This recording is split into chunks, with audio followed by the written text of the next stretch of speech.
So we've been exploring this concept of integral coaching, which looks at the 4 different styles of teaching, consulting, mentoring, and coaching itself. I wanted to just dig into these 4 in a little bit more detail so people can sort of understand the distinction. So teaching is really instructing people around what needs to be done, how it needs to be done, and why we need to do it a certain way.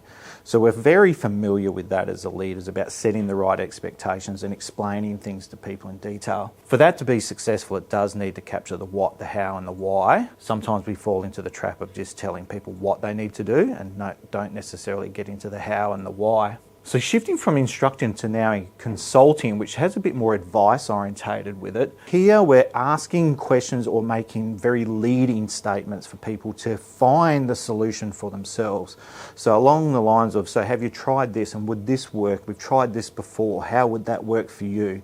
Starting to get into a little bit more closed but suggestive type questions to get people to start contributing to the thinking process. And again, can be very helpful as people are transitioning through their learning stage in the organisation.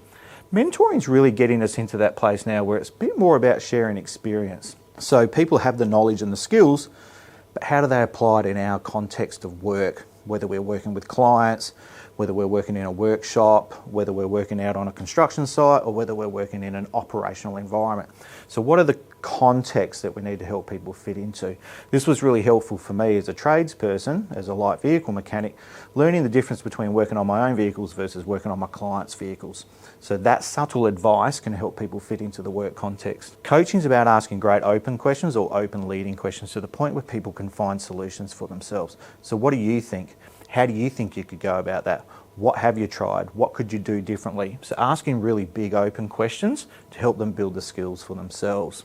Now, when we get into this in a simpler form, we tend to focus a lot more here, and therefore then we run the risk of micromanaging people. And I want to keep reinforcing, teaching only works when people don't have the knowledge or the skills to do the job. So a brand new person, someone who's never done the job before, or a major change to the way we do our work.